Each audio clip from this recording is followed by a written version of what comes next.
Hello, this is a message to say that a brand new Super Week is now in motion, which means from Sunday the 19th of January until Saturday the 25th of January, there will be a brand new episode released every single day. For early releases, ad-free listening, and lots of other exclusive episodes, please consider becoming a super listener for approximately 75p a week. Details are in the description. You just realized your business needed to hire someone yesterday. How can you find amazing candidates fast? Easy. Just use Indeed. Stop struggling to get your job post seen on other job sites.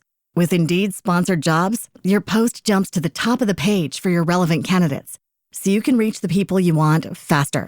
According to Indeed data, sponsored jobs posted directly on Indeed have 45% more applications than non-sponsored jobs. Don't wait any longer. Speed up your hiring right now with Indeed. And listeners of this show will get a $75 sponsored job credit to get your jobs more visibility at Indeed.com/kidsandfamily. Just go to Indeed.com/kidsandfamily right now and support our show by saying you heard about Indeed on this podcast. Terms and conditions apply. Hiring? Indeed is all you need.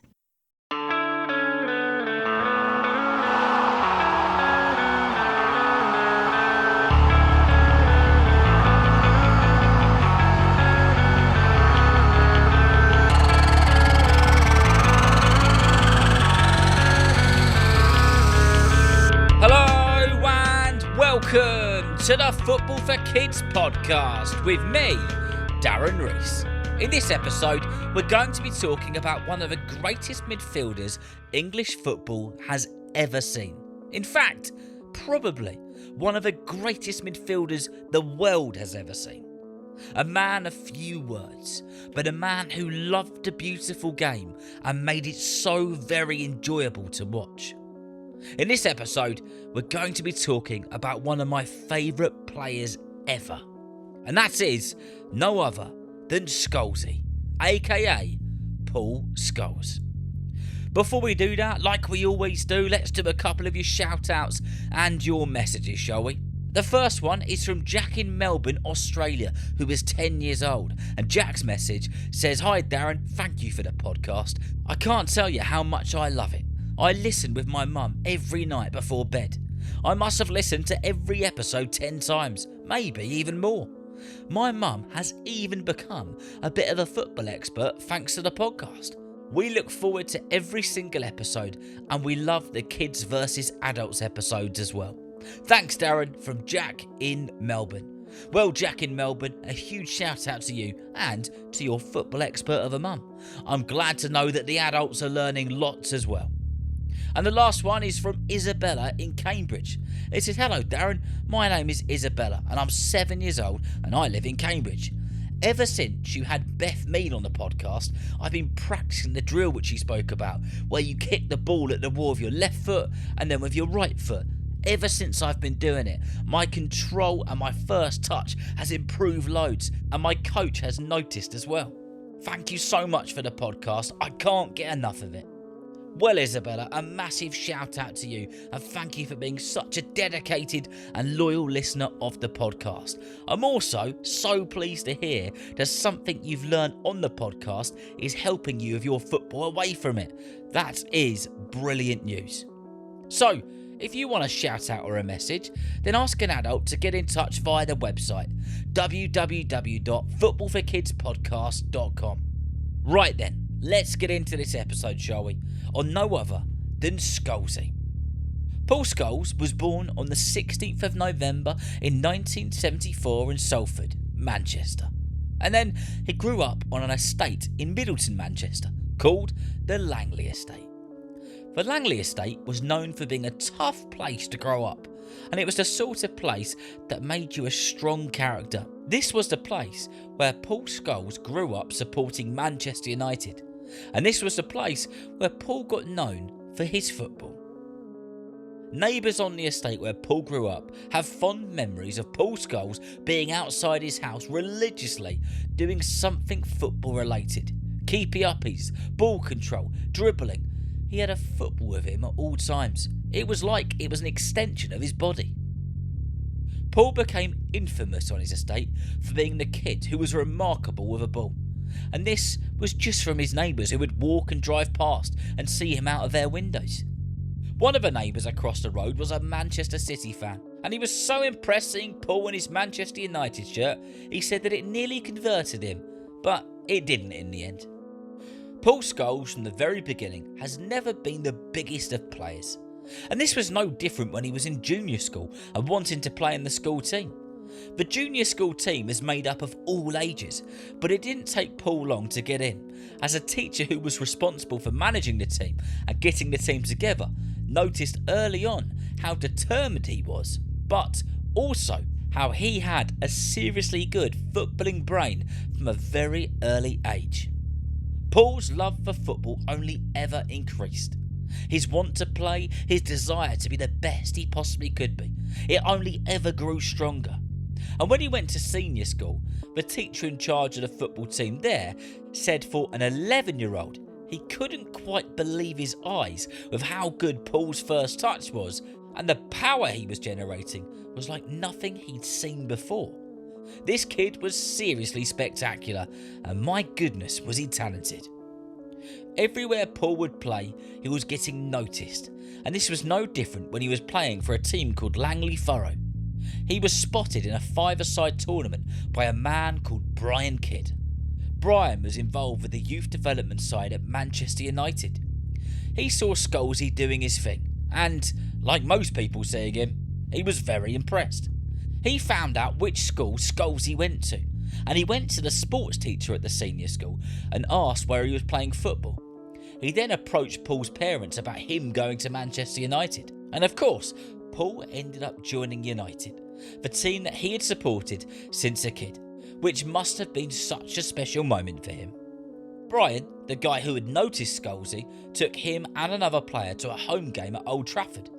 He went to the home dressing room to speak to Sir Alex Ferguson and to tell him about Scholesy and the other young player. Alex Ferguson asked where they were, but little did Sir Alex know that both Scholesy and the other player were there. They were just hiding behind Brian. Sir Alex Ferguson had heard a lot about Paul Scholes, almost too much. It was a bit like he was too good to be true.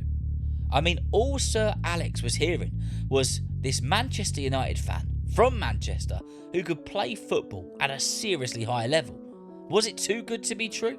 He would have to wait and find out. Paul Scholes eventually and officially became a team member and joined the Manchester United Centre of Excellence.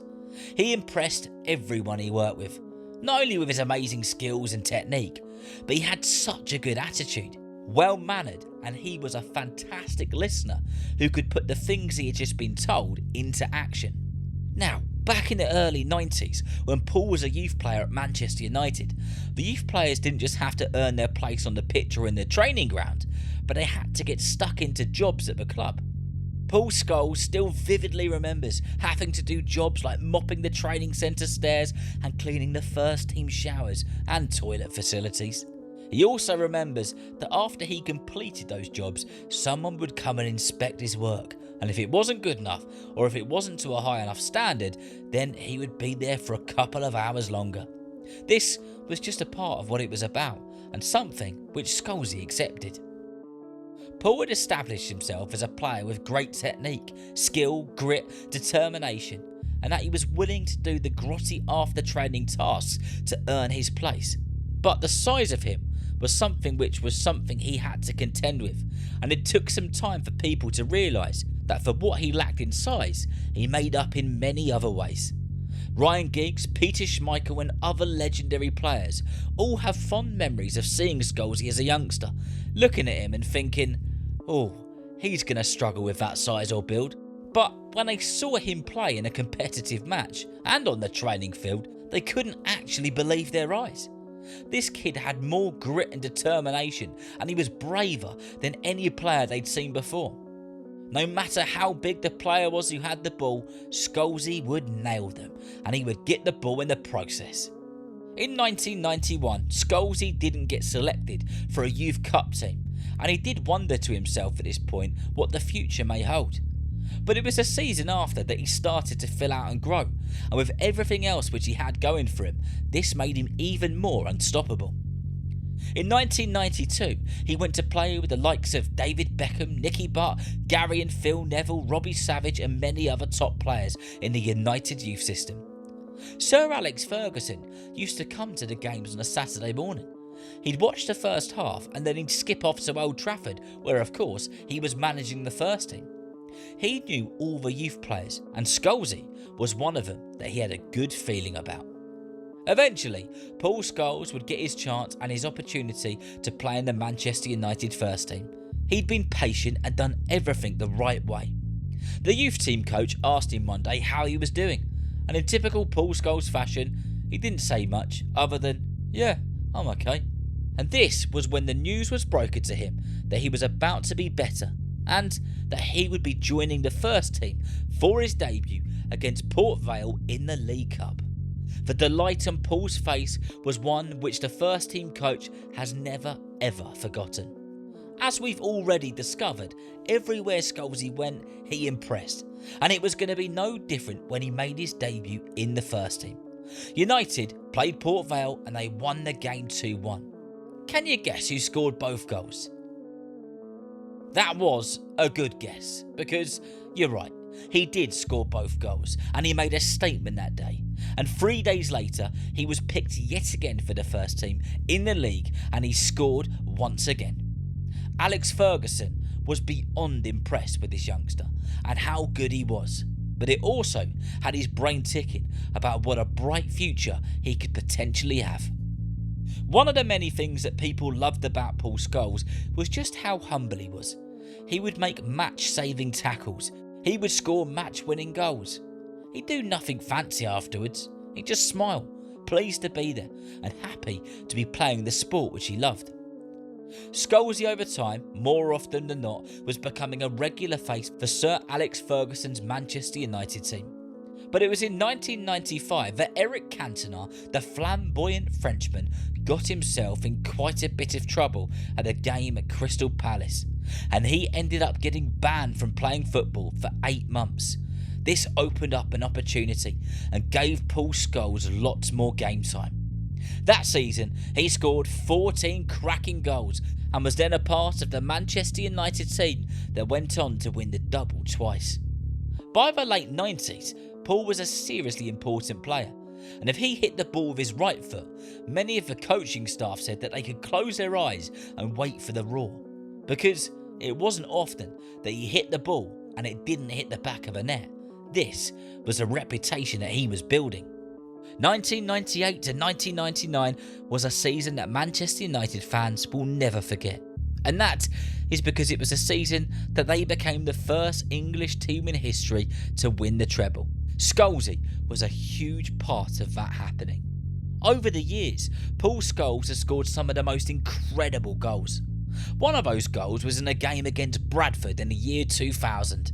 David Beckham, from a corner kick, knocks the ball into the air towards Scholes, who, 20 yards or more out, hits the ball on the volley, smashing it into the top bins. Another was yet again another volley, this time against Villa in 2003. Maybe 30 yards out this time, he hits the ball with the most incredible technique, speed and power, and the ball rockets into the back of a net. Both of those goals were truly special and scored by a truly special player. Paul Scholes ended up playing for Manchester United for over 2 decades. That's over 20 years if you weren't sure. He won the double, he won the treble, and he left the club in 2013 as a genuine club legend. I think a good way to end this episode is by giving you some quotes by some of the world's greatest players and footballing people. Zinedine Zidane said that Paul Scholes is the greatest midfielder of his generation. Lionel Messi said Paul Scholes is a great player, and a player whose name was mentioned a lot at La Masia, which, if you're not sure, is the Barcelona Youth Academy. And Sir Alex Ferguson simply called him one word: genius. And that is what he was. Scholes' story is a special one, because to so many he is so relatable. He was just a normal lad from an estate in Manchester. He loved his football, and his passion for the game took him all the way. But with all that he achieved, he did it while keeping his feet on the ground. I hope that you've enjoyed this episode and all the other episodes we've done on Super Week so far. There's loads of episodes on Manchester United people on the podcast, a two-parter on Sir Alex Ferguson, Marcus Rashford, Bruno Fernandes, Garnacho and many other United players and legends.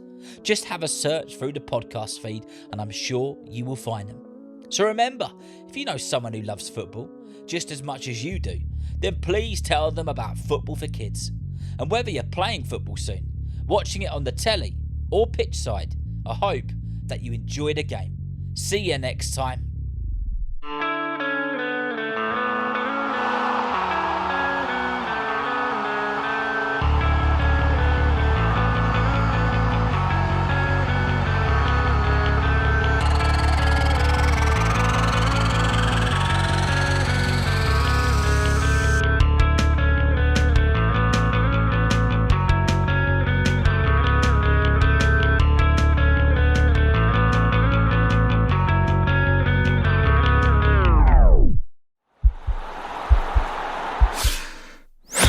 This podcast is part of the Sports Social Podcast Network.